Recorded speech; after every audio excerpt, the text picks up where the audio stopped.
All right, live and ready to go. We'll hang out here until it's time. Oh, you know what I can do? I can just say oof, and I'm just a disembodied voice.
All right. Well, we're settling in here.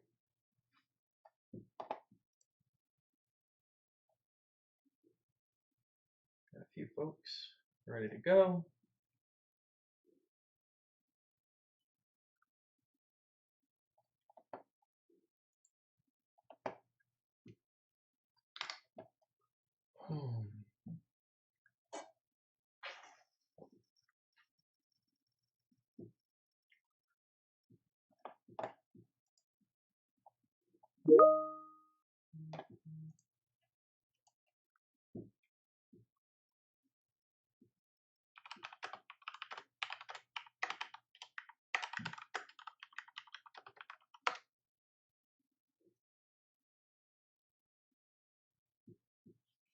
We'll start right at 4. Can you believe this is the last lecture?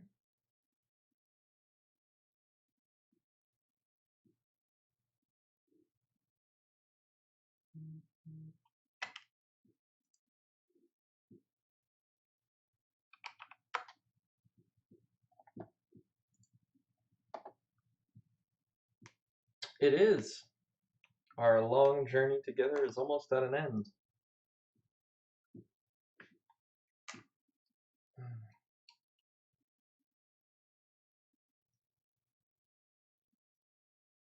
Believe it or not, we're actually behind schedule.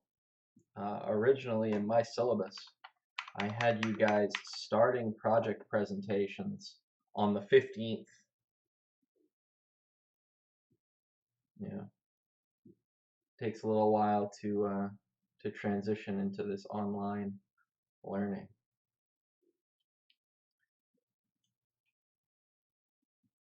So, yeah. But we were able to sort of shift some things around because we're not doing a third exam. So we'll be doing project presentations starting on Wednesday because Monday is not a class. Tuesday is Tuesday, and then Wednesday is actually Monday. We follow Monday's schedule on Wednesday. And that'll be it. So if you haven't checked your email and you're a group leader, you should go. They are the last week of class. They are. It's the 17th. Wednesday is the 22nd, and the last day of classes is the 29th. That's it. That's the whole semester. Yeah, you're almost done, guys. It's plenty of time. I promise. It does go by quick. I think a lot of that is because we didn't quite have as many in-person lab options. We're gonna hold it open to the whole class. Don't freak out. Don't freak out about the project. Your job is to present what you have done up until the time that you present. So people are presenting over the course of, is it 3 classes, did I say? Where is it? Put that back up. Okay. So people are presenting over 13 different slots. And I don't know if anybody's actually requested slot 13, but you can take the option of either presenting a little bit after time on the last Monday, so Monday 5 o'clock, or Wednesday right at 4. But that's only if we don't have a makeup exam. So we're going to hold a Zoom meeting. Everybody's going to get the link. And then I will transfer control to the group leader. I'm going to arbitrarily say the group leader because that makes it a lot smaller of a cohort of people I have to sort of manage. So starting at 4 o'clock, it will be open to everybody. Everybody can watch. But that's not when the project is due. Okay? The project is due on Wednesday at 4 o'clock, Wednesday the 29th. So everybody gets the same amount of time to work on it. Your job in your presentation is to present what you have gotten done so far and what you think you are realistically going to complete in the remaining time. So those of you who present on the 22nd, you have the least amount of time to get something presentable, but you still have another week after that to take any feedback that I give you or any feedback that the class gives you and tweak it. If you present on the 27th, you only have 2 days to make any last minute tweaks, but you also have a whole nother week effectively of actually prepping for your course. So starting next week, there is no class on Monday because it is Patriots Day. Wednesday is actually Monday's schedule, so I don't know if anybody has something that is a Monday only class, but it would meet Wednesday's Monday's schedule. So there we have it. We're going to do 15-minute sections. I'm going to cut you off hard at, do we show code or just command? You show everything. You are going to give you don't have to show me implementation details, but you should, show me these are the classes we chose to use. This is a list of our classes. Maybe if there's an interesting method, you don't have to go over line by line. I swear I'll just walk away from the computer and wait for you to be done. I can't handle that. I cannot handle people reading code over Zoom. That's just not going to work for me. I want you to show me interesting things that you thought were particularly difficult when you were designing. Okay, this is what's the word? Not a showcase, an exhibition. Okay, it's not a competition. It's an exhibition. This is just for you to show off. Okay. It's a presentation where you get to show off the things that you've done. Okay, so if you've implemented some sort of a debug interface and you want to show that off, hey, if you type in debug, suddenly you can transport from this room to another room, or you can ask for any. In industry, do you often have to present code? You would never go to a conference and present your code to your customer, but there are certainly code reviews. And since you're getting feedback from me, this is more of a code review. Like I said, it's not a formal presentation. It's an exhibition of what you've done. All right.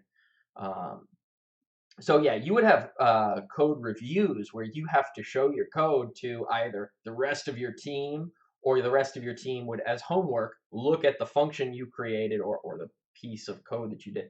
And they would they'd rip it to shreds. They'd say, oh, why did you do this? This doesn't map to the requirement or yeah. But those are like, again, they're informal like Scrum meetings, right?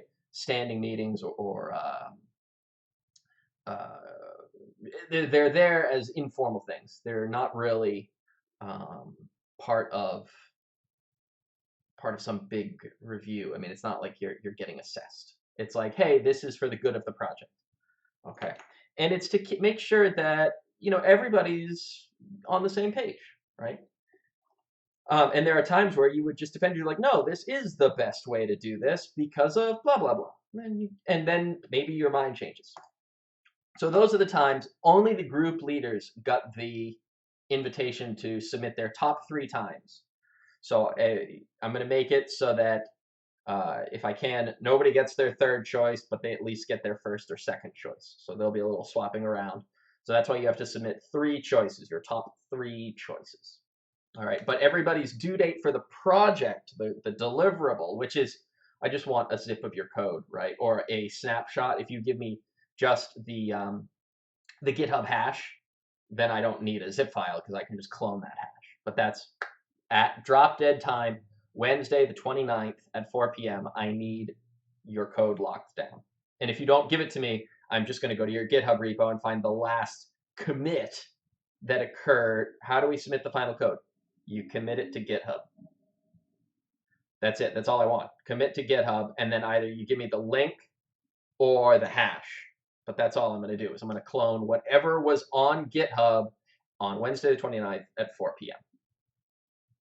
Okay? Any other questions on the project?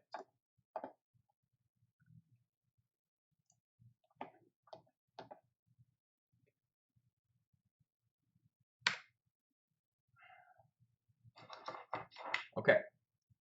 So we're gonna go in. We're still talking about high quality code. So this is things that you would always look at whenever you're doing a code review. Okay, and I'm going to be on the lookout for things like this when I'm giving any feedback to you. Okay, this is specifically focusing on methods. Okay, so we in the last couple of classes we talked about high level.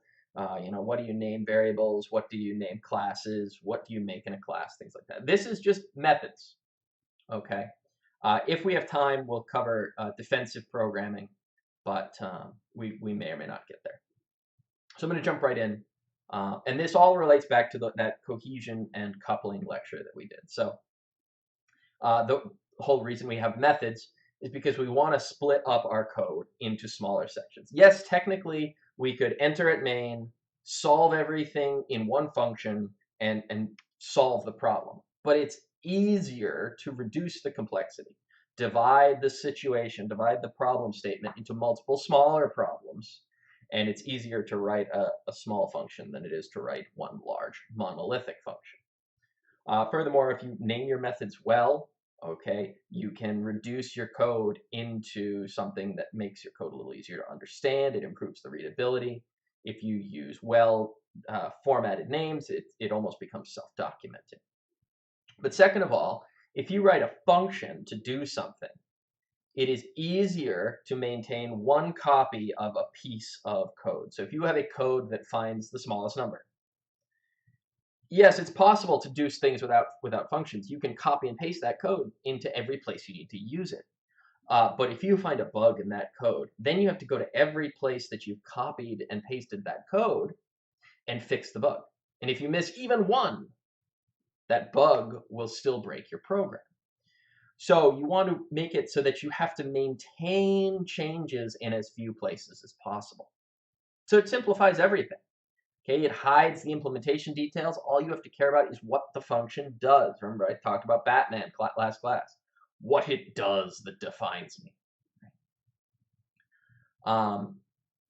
Second thing it allows you to do, and this is sort of a higher order thinking thing, if you just define what the inputs are and what the outputs will be, the algorithm that accomplishes that task doesn't really matter.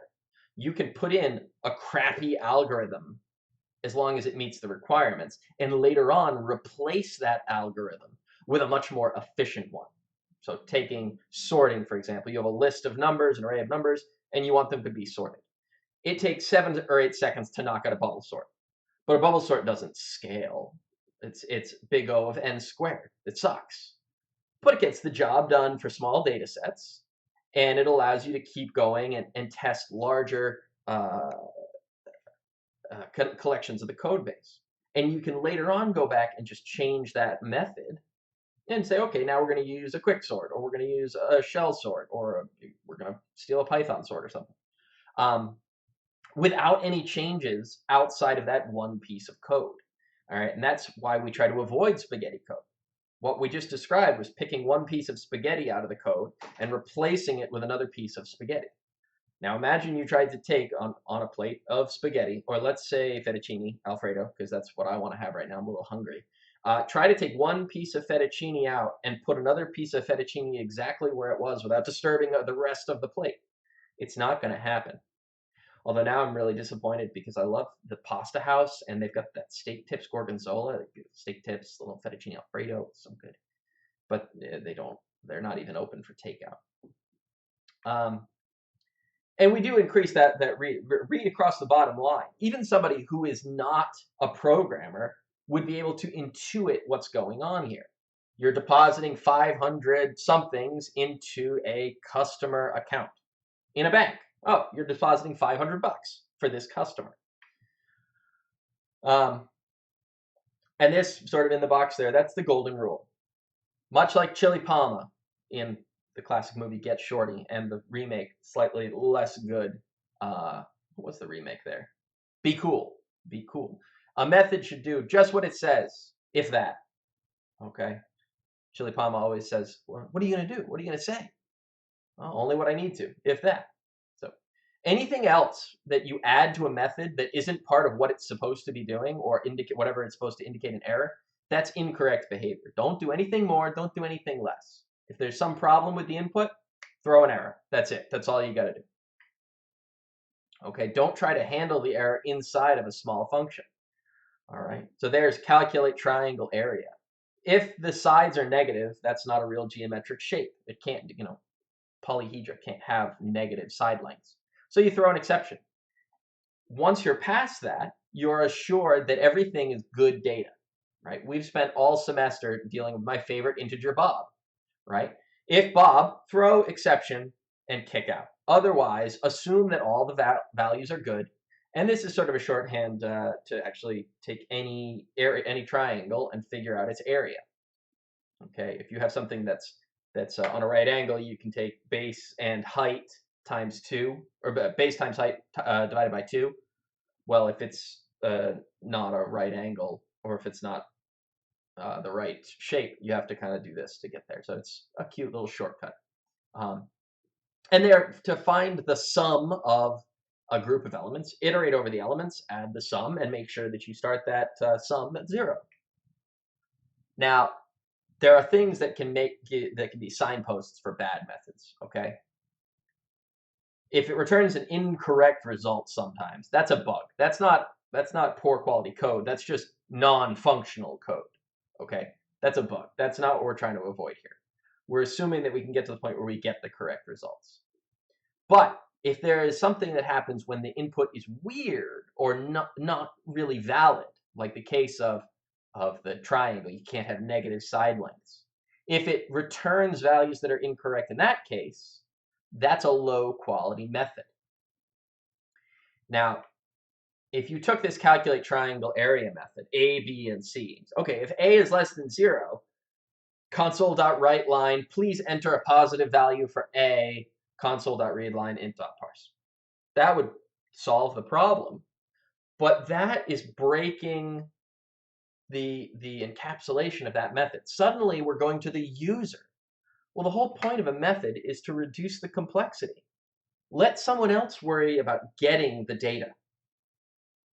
Okay? Oh, I actually went forward instead of backwards.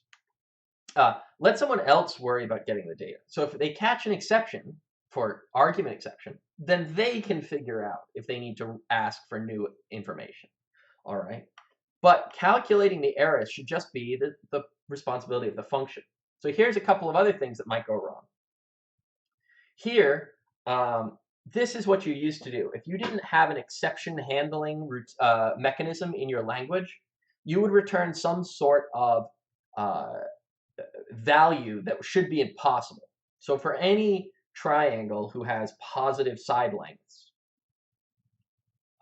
you would expect that the area would be larger than 0. So you would know, all right, if I calculate the triangle area and I get 0, that's an error, okay? But it's still technically a double, it's a number. And if you forget to make the check, right, the calling function forgets to make the check, then you might go and try to use that number as maybe a divisor, and obviously a divisor of 0 would be very bad. And that's when the exception would get thrown. So we want the exception to be thrown as close to the place where it was detected as possible. Here, in the previous version, we detected that there was a problem with the side lengths. We threw an exception right there with a helpful message. In this version, we'd return 0, some number of lines would pass, and then suddenly we'd try to divide by 0, and we'd get a divide by 0 error many lines away from where it actually occurred. And that's a problem. Now, the other thing that can happen is side effects. So this method up top, the sum, it correctly returns the sum in all instances, right? There's nothing wrong with it. The problem is that it modifies the elements. So a side effect is something that the method doesn't indicate is going to happen. Now, sometimes you can document what side effects occur, and they might be expected.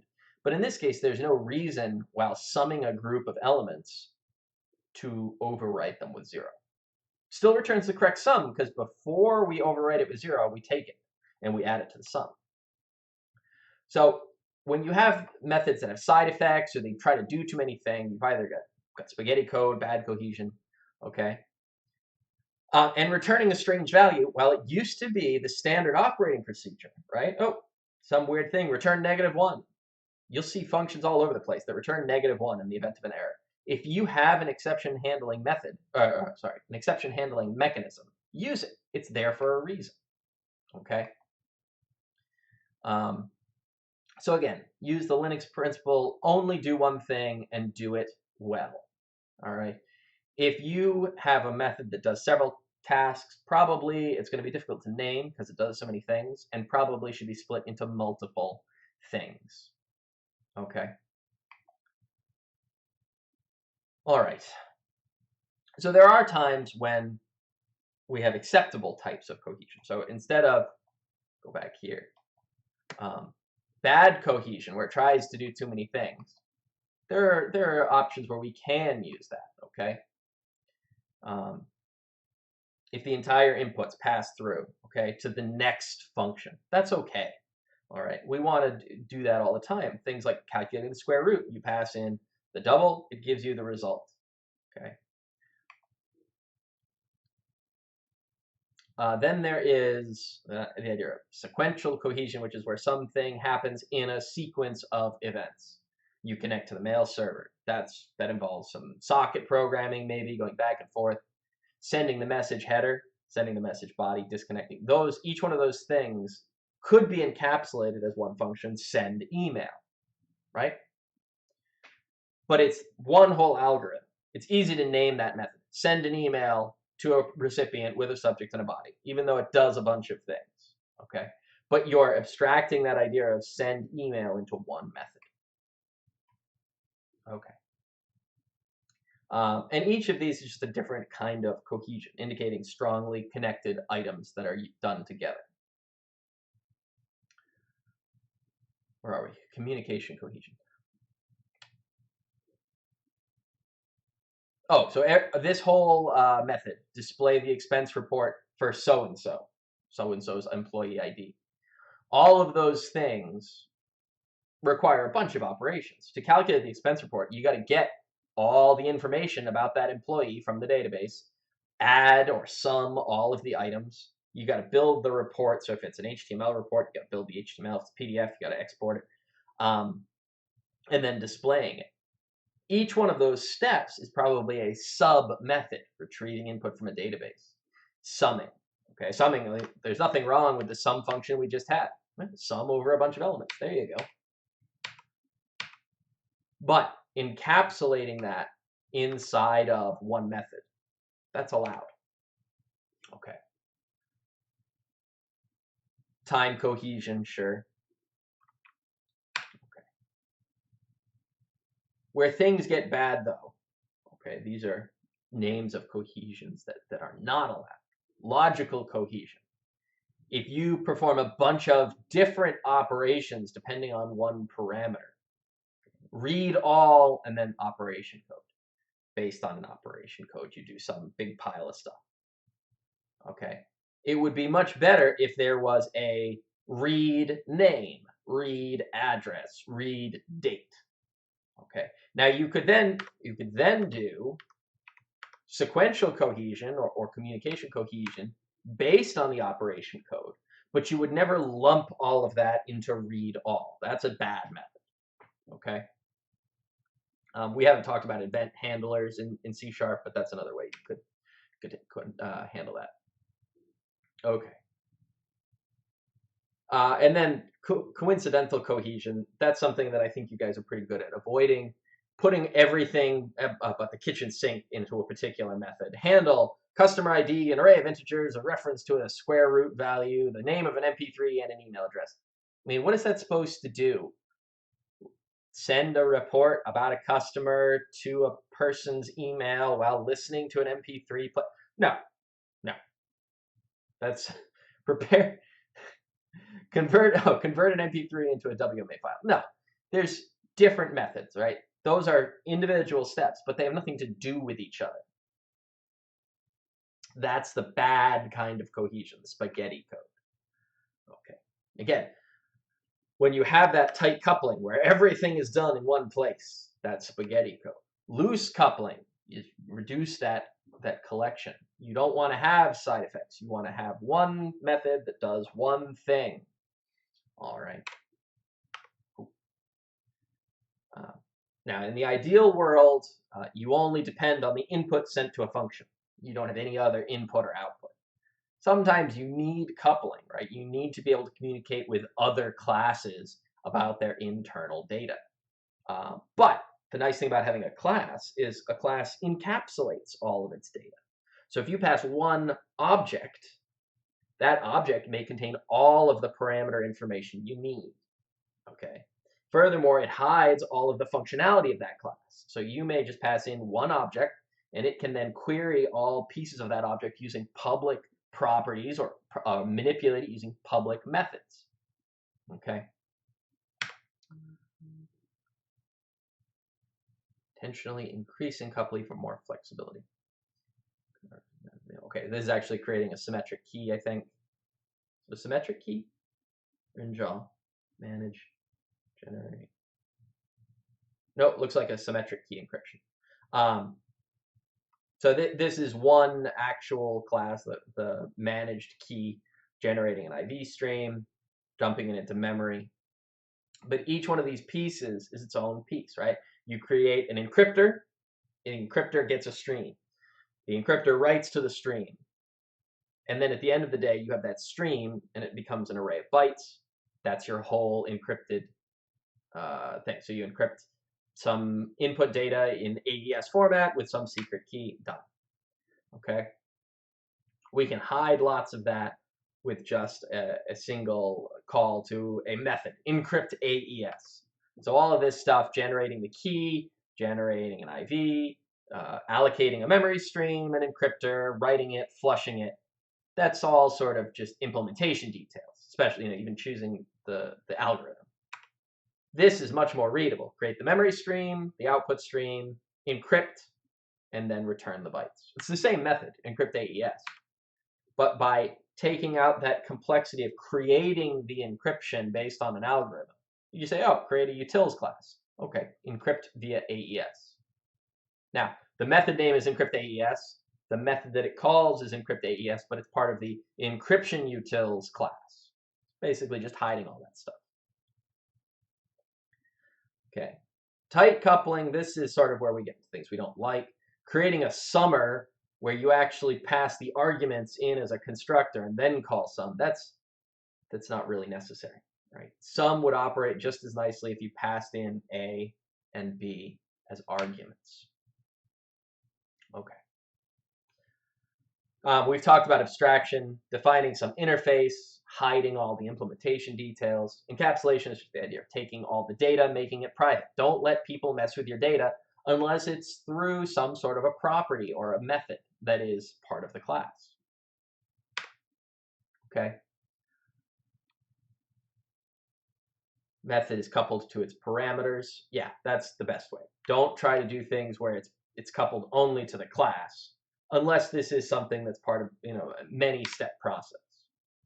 If you can pass things in as arguments, that's better. Yeah, if it's coupled to the class fields, that's normal. Don't worry about that. Okay. External static field. Yeah, we don't want to rely on anything outside of what is already in the class or what is being passed into the method.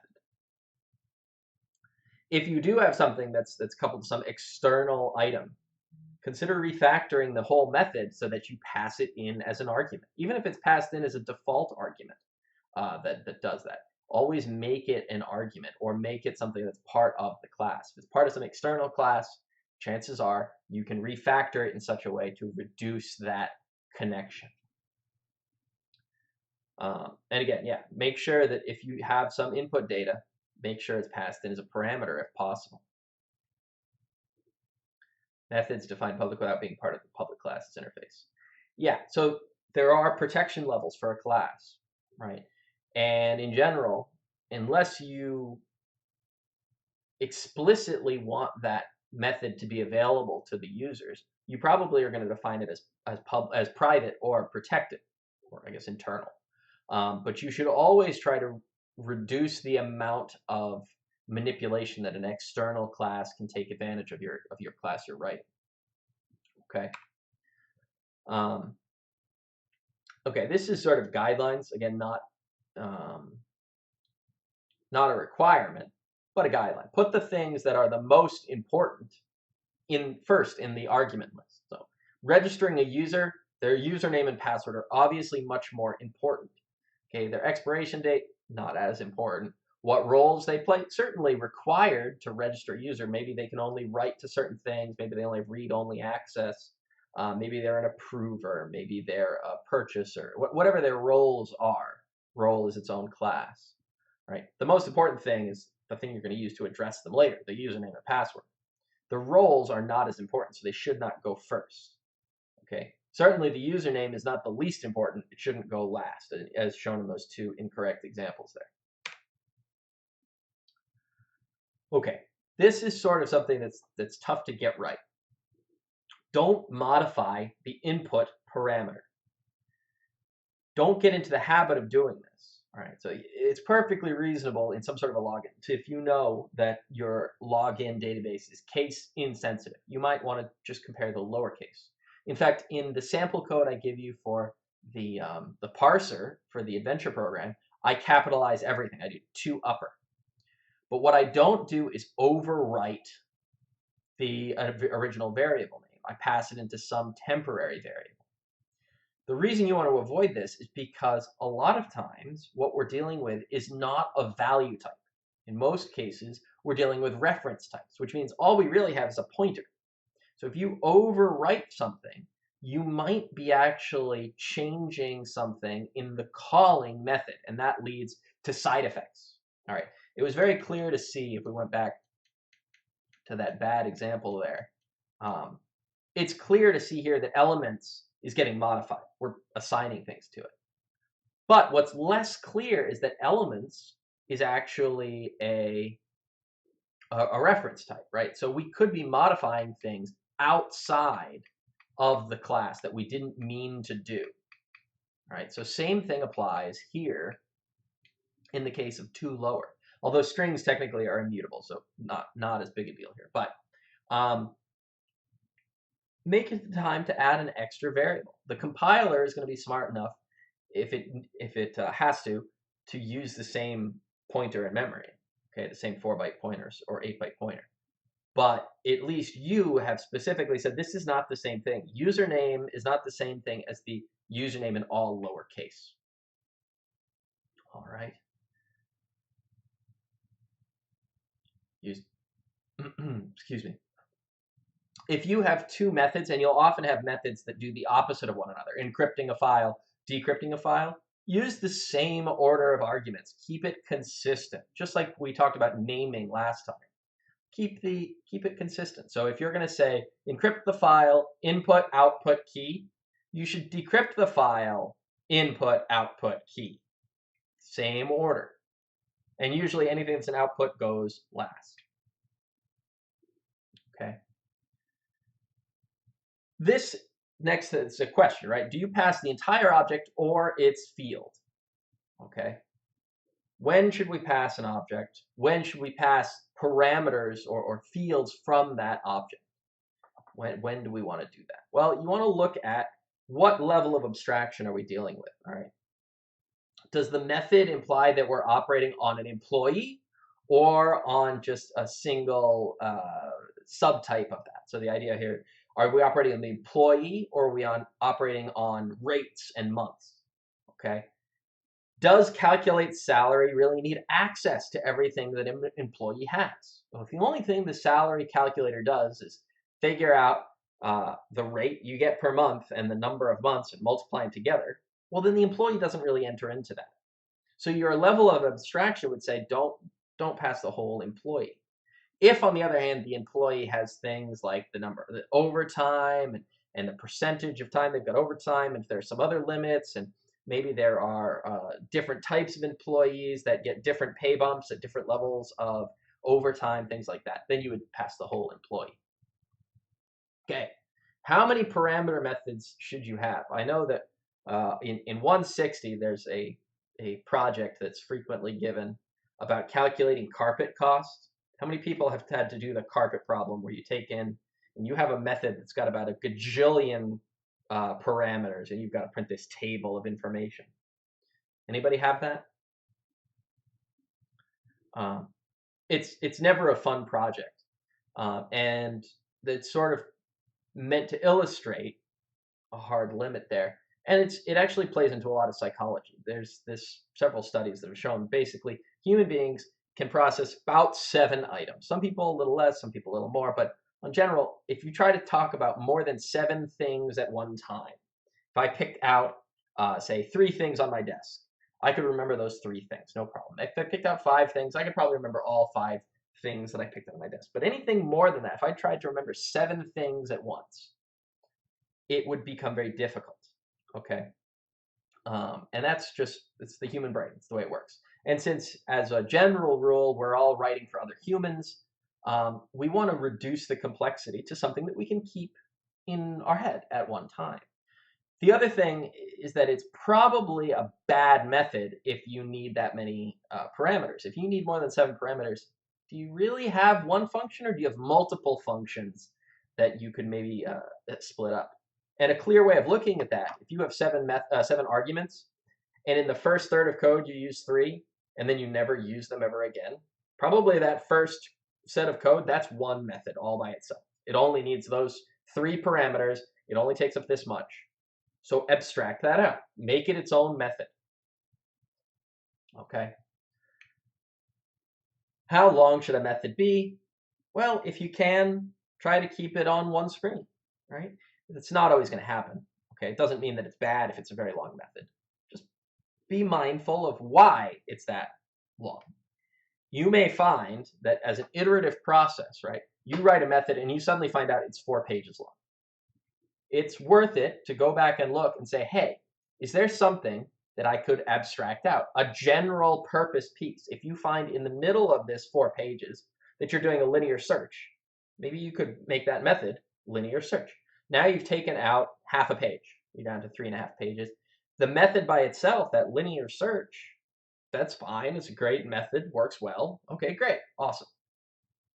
You might even find that you have a linear search for integers, then a linear search for strings, then a linear search for them. Make it a templated method, right? Make one method that does a search for any type of data, okay? And that reduces it down even more. So you can take portions of the code and make it very clear. Find item, right? And you can make it a lot clearer. Okay, we're doing our time here. Variables. I don't always do this in my examples, and I always regret it. Doing something where you return the result of a calculation on the same line works, but it would be poor practice, because if you give the result of an equation a good variable name, it makes the formula more obvious, right? It explains what's going on. And second of all, you can put a breakpoint in there, all right? If you put a breakpoint on the return line, it's very difficult in the debugger to actually get the result of days times hours times rate. But if you put a breakpoint on the return in the correct example, the good example right there, then you can actually see, oh, my salary is whatever, $5. Work cheap. Okay. So it's something to think about. Always assign the result of a calculation to a variable before you return it. Okay. Always try to initialize a variable before its first use. Now, when I say that, all variables have some kind of a value. Class variables or reference types, they get initialized with 0 or null. Local variables, though, will get a compilation error. Right? Technically, int gets assigned the value 0 because it's a value type, and the default value for a integer is 0. But it will still throw a compiler error at you. So initialize it. Okay, it will make your life a lot easier. Partially initialized objects are actually worse than having a completely uninitialized object, because it gives you this feeling that, oh yeah, I initialized the thing. See, I've got a name, but I don't have a project number or something.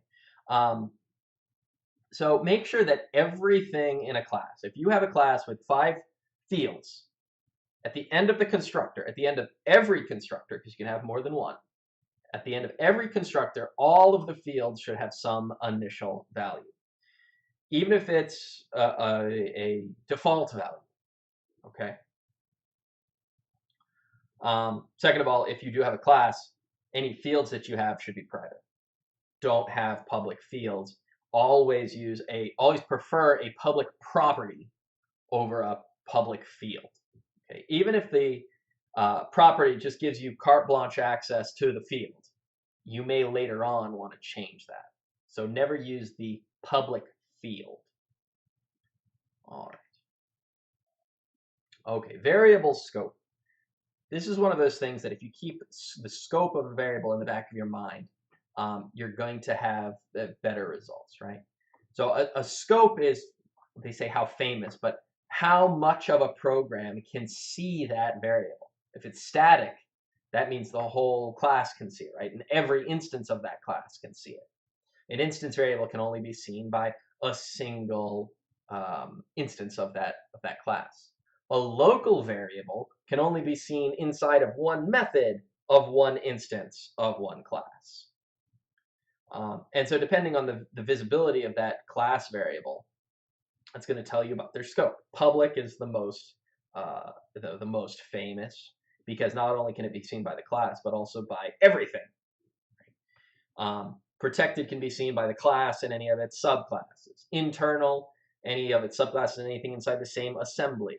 Private, most restricted, can only be seen by that class.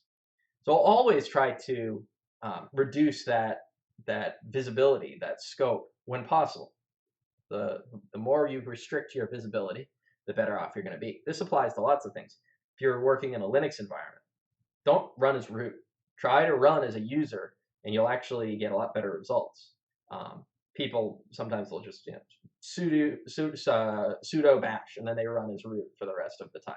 And yeah, you can do that, but you're going to have problems later on. Trust me. Don't do that. Don't run as root when you can avoid it. And the same thing. Don't make things public. Okay. It encourages you to access things that you probably shouldn't have access to. Access things through the properties or through the methods. So here we have a class that's called globals. It's got this static field called state. Okay, right there, that breaks like 3 rules, right? It's a field with no protection on it, so you cannot ever go back. You can't take that gene and put it back in the bottle. Once you've created a field, it's in the code base. Can internals be accessed by the main file? Well, it depends on if the class is defined in the main file, right? It's based on the assembly, so the file, yeah. And then class genius, is that genius? Like just a poor spelling of genius? All right, it's accessing globals.state. It breaks all the rules. Okay, the second thing, these are less used codes, scope everybody should know, but span is how far the code actually uses that variable from this line to this line. So when we talked about short temporary variables like I or temp, we were talking about their span. If the span is 2 or 3 lines, no big deal. Span is the distance between usages. Lifetime is what we were talking about when we were dealing with temporary variables. Okay, so the lifetime of a variable is the first time it was assigned to the last time it was accessed. And if you can keep a variable's lifetime low, that does. Are these commands? No, these are definitions. So span, lifetime, and scope, those are definitions. Static, public, protected, internal, private, those are keywords. Okay. So talking about the span, how could we find the span? You count. You count. Here's where you use it. Here's the next time you use it. 1, 2, 3, 4, 5, 6, 7, 8, 9, 10 lines. The reason you want to keep the lifetime of a variable short, and the reason you want to keep the span short, is basically the same reason. Because out of sight, out of mind. If you don't see something for a while, you tend to forget about it, right? Human nature, we only keep 7 or so things in our head at a time. So it's very much acute. As things come in, other things have to leave. So if you are going down and you haven't seen something for 2 pages and then it suddenly pops up again, well, geez, what was that? If you only use it once, is it worth it to save a variable? Well, any variable would be used twice at a bare minimum. Once when it's assigned, once when it's read. Think about that. That automatically gives you a lifetime of at least 2 accesses. Is it, if you only use it once, is it worth to save it as a variable? Okay, we talked about, where were we? Right here. Here, yes, technically, days times hours times rate. That's using it once, right? You're assigning it. But it's better off to actually assign it to a variable, specifically for the reasons outlined here. You want to be able to look at it, you give it a self-documenting name. Those are valid reasons. Okay. These are good questions. Keep them coming. Variables, lifetime. Okay, so span is a problem because you use it up here and then you use it down here and you forget about it somewhere in the middle. That's not helpful. The lifetime is just because if you start it up here and then even if you use it, repeatedly, it's probably undergoing a lot of changes and it's going to be tough to keep track of all those changes. So lifetime can often be reduced by recognizing that what you're actually doing is accumulating information. Okay, if you're accumulating information, maybe the lifetime has to be as long as it is. But if you're actually, I don't want to get into compiler theory, but if you are writing some information and then you modify it a little bit, and you never actually use that first version of the data again, that could actually be multiple variables. So instead of having one variable with a very long lifetime, you have several variables with nearly overlapping lifetimes. Okay, so but multiple smaller lifetimes. So it's worth it to keep that, just to keep yourself sane. Okay, so here you've got a count variable. It's got a lifetime of 19 lines, right? You start it on the first line, and you should initialize it. Just declaring it, it should be initialized to something. Where do you initialize it? Oh, in the middle of the code. Well, that could be done in one line. Done. Right? You have to look at specifically for the variable count. There it's created on the first line. It's initialized in the middle. There was no reason to wait. It's not used again at all in the middle section. It's only used in that bottom for loop. Right? Yeah. Only used in that bottom for loop. As a result, you didn't actually have to even initialize it at all, declare it at all until right before that for loop. So move it a little bit. Now it's got a much smaller lifetime, and the span is also smaller. So the span, 19 divided by 4, because it's used 4 times. I think I would say that you could count the span also as the maximum distance, right? So between the initialization, between the declaration and the initialization is 1, 2, 3, 4, 5 lines. Between the initialization and the increment, there's 1, 2, 3, 4, 5, 6, 7, 8, 9 lines. I would actually call it the span 9, because it's the maximum span. Okay, but they're saying the span is the average, the lifetime divided by the number of uses. And that's, I guess, a valid way of doing it. Either way, though, regardless of how you do that, by moving down, you're going to have a much smaller lifetime and span. All right. The question, what about global variable lifetimes? In C#, there is no such thing as a global variable. The best you could do is a class variable, because even main is in a class. We usually just see it called class program, but it's still a class. So the main unit of execution is not the function in C#, it's the class. It just so happens that the class program has a method main in it, which the interpreter, excuse me, the .NET runtime knows is the method that it should start, the entry point. So it's going to be the lifetime of the class object. So if it's static, it runs the whole program, right? Variables should have a single purpose. Don't use temp for 4 different things. Call them 4 different items. In the project, we declared static dictionaries and lists. They are static to the class, okay? And so they exist the first, they are created right before their first access, right? And they die right before the program ends. It used to be that you would use the same variable for multiple things because you didn't have a lot of memory, so you had to reuse that memory. Well, compilers these days recognize the lifetime. There are actually pieces of a compiler that do nothing but look at variable lifetime, okay?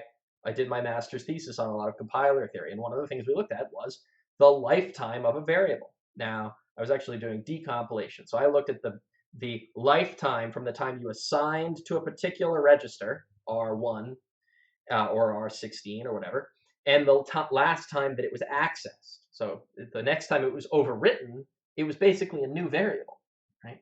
So you looked at the lifetime, and if you could figure out when things were born and when variables died, you could reuse the memory location.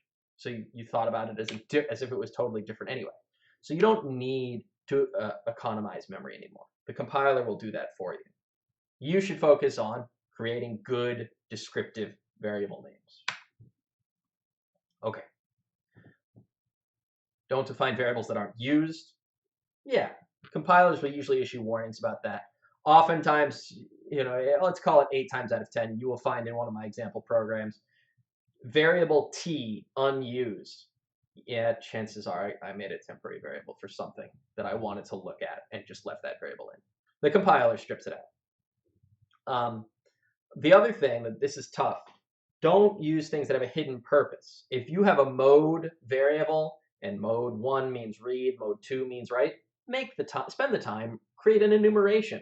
It makes it easier, as you saw with the flags that we did in the demo. A flag is worth way more because the code that is included with that will actually let you print out the word read and write. It makes your code more readable because if mode equals resource access mode dot read, there you go. If the mode is read, you can clearly see what the code is doing. It doesn't rely on the programmer putting comments. The code itself implies what's going on. Okay. We're getting even further down into the weeds now. Okay. Using expressions. Okay. Try to avoid complex expressions like this. I know this may look nice and clean. Oh, if x coordinates find max I, max j, find min I, min j, all that's well and good. But there are lots of hidden side effects, right? There are 4 accesses that you use, and those accesses all could result in out-of-bound expressions.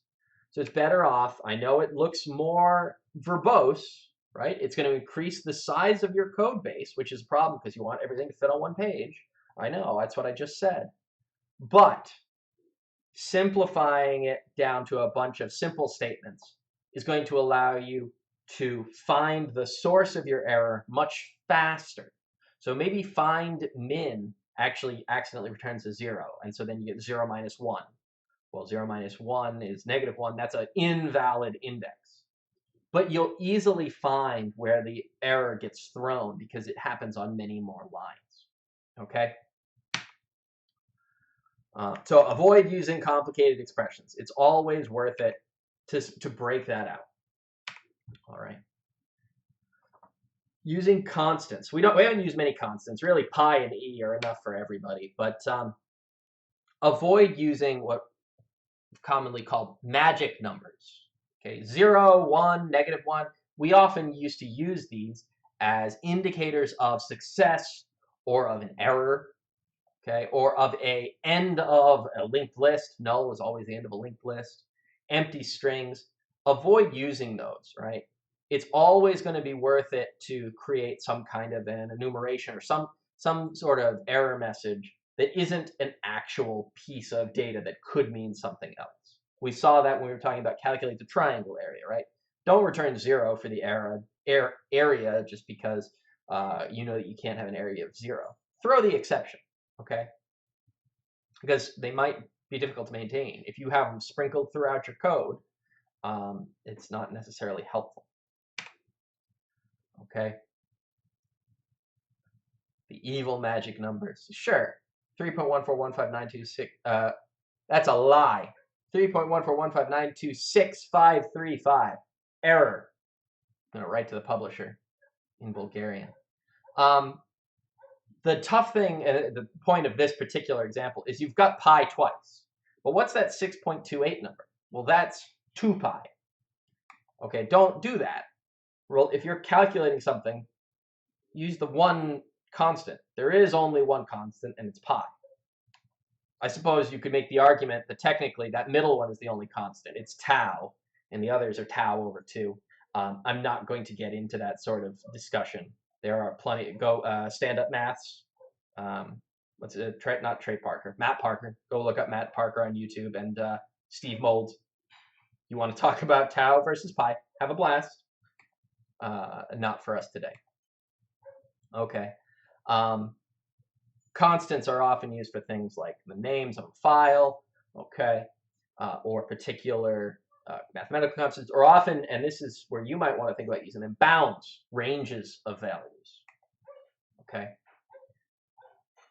Okay. So I don't think I need to tell you about how to use loops and ifs. If there are any questions about the project, I will be available, of course, via email. We do not have class on Monday. We have class on Wednesday, so we will be starting. The email will go out with the links. We'll have one, just like we did lab, right? One link will get you to all of these classes. And Tim and I will be moderators, or whatever you call it on Zoom. And so you'll get an email with the password to join. Everyone, please attend, show support for other people, ask questions, things like that. But be respectful. The presentations, you should be shooting for a 10 to 12 minute presentation. I've allotted 15 minutes, but really 2 or 3 of those is to get swapped over. Okay, some people may go over, some people may go under, but the goal is to get 4 groups in per class.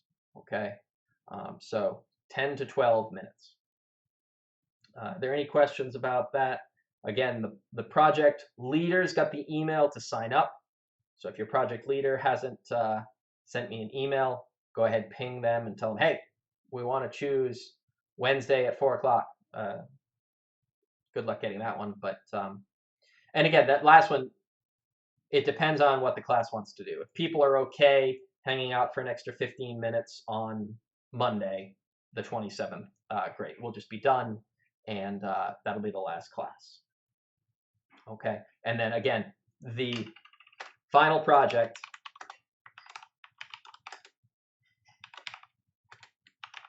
is due on Wednesday, the 29th. All right. Well, we've lost about half the class by now, so okay. I will cut it there. I know we went a little over, so that's what I got. All right.